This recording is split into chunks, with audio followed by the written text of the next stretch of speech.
다크서클이 더 심해 보이고 피곤해 보이고 우울해 보이는 인상이 들 수 있는데요. 고객님들이 수술을 하고 나면 피곤해 보이는 인상이 확 사라졌다, 이게 가성비가 좋구나 하고 느끼시는 거죠. 가장 짧은 시간에 나이 들어 보이는 고민을 해결하고 싶다면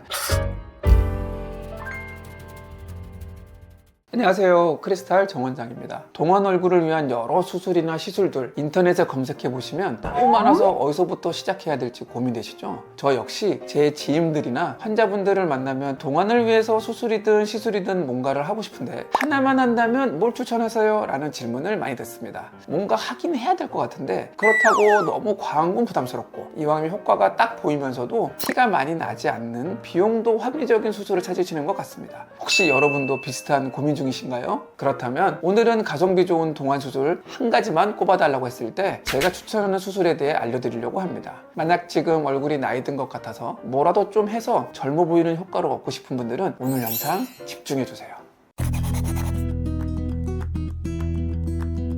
나이가 들면 눈에서 제일 먼저 티가 난다는 말, 우리 한 번쯤 들어보셨을 텐데요. 우리가 나이가 들면서 가장 쉽게 나타나는 현상 중 하나가 바로 눈 밑 지방이 툭 튀어나오거나 혹은 반대로 지방이 부족해서 꺼짐 현상이 생기는 겁니다. 이렇게 불룩 튀어나온 부분과 꺼진 부분이 함께 보이면 조명이 주로 위에 있기 때문에 다크서클이 더 심해 보이고 피곤해 보이고 우울해 보이는 인상이 들 수 있는데요. 눈밑이 불룩 나온 분들은 회사에서 매일 피곤하냐고 묻는다거나 전에는 안 그랬는데 사진 찍으면 눈밑이 너무 거슬린다는 분들이 많아요. 그런데 문제는 이 부분을 화장으로 가리거나 아이크림을 열심히 바른다고 해서 쉽게 해결되지 않는다는 겁니다. 이미 스트레스를 받을 정도라면 지방의 배치가 변하고 피부와 조직이 늘어나 있는 상태이기 때문에 근본적인 교정이 필요한 상태죠. 그래서 나이가 들어서 얼굴에 노화가 진행되신 분들에게 제가 가성비 수술을 딱 하나만 추천하자면 눈밑 불룩한 부분을 교정해 줄 수 있는 눈밑 지방 재배치 수술을 추천해 드립니다.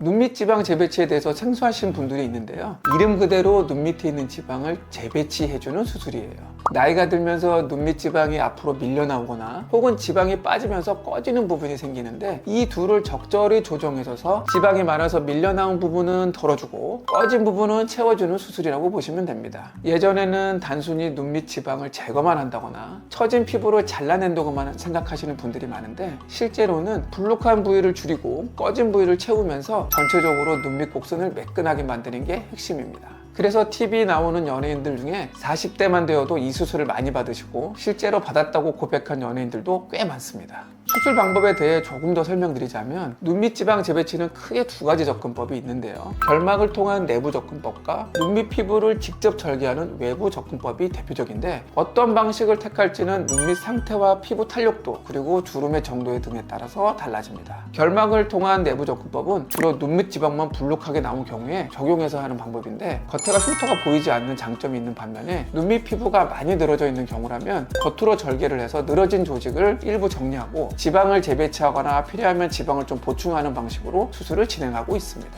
수술 시간은 대개 40분에서 1시간, 길어도 1시간 반 정도면 충분하고요. 국소 마취로 진행하지만 때에 따라서는 일부 수면 마취로도 진행합니다. 마취 선택 방법은 수술 전 상담해 주시는 담당 원장님과 잘 상의해 보시면 됩니다. 고객님들이 눈밑 지방 재배치 수술을 하고 나면 피곤해 보이는 인상이 확 사라졌다, 그런 반응이 나와요. 그리고 조명의 그림자로 인한 다크서클도 많이 완화돼서 화장으로 가릴 때보다 훨씬 더 수월하다고 하십니다. 게다가 이 수술은 얼굴 전체를 바꾸는 게 아니라 눈밑이라는 한 부위만 교정하는 거잖아요. 그럼에도 불구하고 인상 자체가 달라 보이니까 이게 가성비가 좋구나 하고 느끼시는 거죠. 물론 경우에 따라서는 눈밑이 많이 처지지는 않았는데 눈 위가 처졌다거나 팔자주름이 많다거나 이런 경우에는 눈밑 지방 재배치보다는 다른 수술이 좀 더 효과가 있을 수 있겠지만 제 수술 경험과 일반적인 입장에서는 눈밑 지방 재배치가 더 효과적입니다. 그래서 이제 저희 병원에서 눈밑 지방 재배치를 받고 나서 달라지신 환자분 케이스를 보여드리면 이분은 30대 초반이신데요. 상담을 해보니 고등학교 때부터 눈 밑에 지방이 어느 정도 나와 있다고 하시더라고요. 그러니까 이거는 선천적인 문제다 이렇게 딱 잘라서 말씀드리기는 어렵지만 그래도 어느 정도 다른 분들에 비해서 눈밑을 받치고 있는 층 자체가 약해가지고 지방이 볼록하게 나온 케이스라고 볼 수 있습니다. 그래서 이분은 어렸을 때부터 굉장히 컴플렉스였고 수술에 대한 두려움도 많았지만 도저히 참을 수 없어서 저희 병원에 방문하셔서 수술을 받은 케이스이십니다. 수술 후의 사진을 보시면 지방이 완전히 없어진 게 보이시죠? 이분은 나이가 젊기 때문에 피부에 처짐이 거의 없으셨고요. 단순히 눈 밑에 튀어나온 지방만 제거만 해도 해결할 수 있었던 케이스였습니다. 이렇게 하셔서 자기의 오랜 동안 컴플렉스를 완벽하게 해결하셨던 케이스고요. 이분은 수술 결과를 만족하셔서 저희 병원에 주기적으로 보톡스도 맞으러 오시는데요. 가끔가다 뵙긴 하지만 부작용이 생긴다거나 지방이 다시 튀어나오거나 이런 현상은 보이진 않았습니다. 지금도 아주 잘 지내고 계십니다. 눈밑 지방 재배치는 나이 든 사람만 하는 게 아니라 어느 정도 선천적인 원인으로 젊은 나이인데도 불구하고 지방이 나온 경우는 일찍 수술을 받으셔서 컴플렉스를 해결하시는 분들도 많습니다.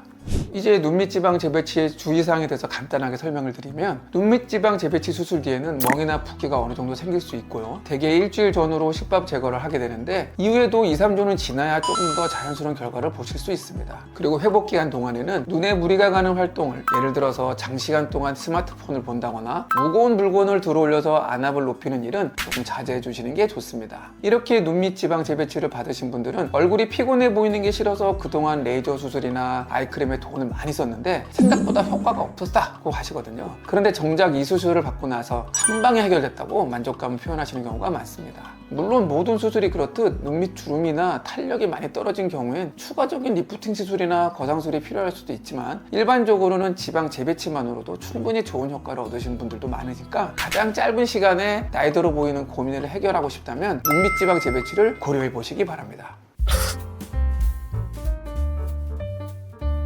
자, 오늘은 가성비 좋은 동안수술, 눈밑 지방 재배치에 대해 말씀드렸는데요. 눈밑 한 군데만 교정해도 얼굴 전체 분위기가 달라지고 피곤해 보이는 인상을 확 없앨 수 있다는 점에서 정말 매력적인 수술이라고 생각합니다. 그러나 어디까지나 제 의견이기 때문에 다른 원장님들과는 의견이 조금 다를 수 있다는 점도 참고해 주세요. 저희 병원은 동안수술 안티에이징을 전문으로 수술하는 병원이기 때문에 만약 지금 영상을 보시는 분이 눈밑뿐만 아니라 얼굴 피부 전체적으로 처져 있어서 고민이거나 눈꺼풀이 많이 내려앉아서 눈을 뜨는 게 힘들다, 이런 애로사항이 있을 경우에는 안면거성이나 눈썹 거상술 등 다른 수술로도 문제점을 해결해 드릴 수 있습니다. 그러니 지금 나이 들어 보이는 얼굴이 고민인데 어디가 문제고 어디서부터 손을 대야 할지 잘 모르시겠다면 제가 여러분의 얼굴 상태를 보고 지금 상황에서 가장 효과 있는 수술을 솔직하게 말씀드릴 테니 편하게 내원해 주시기 바랍니다. 추가적으로 궁금하신 점 있으면 댓글 남겨주시고요. 지금까지 크리스탈 정원장이었습니다. 감사합니다.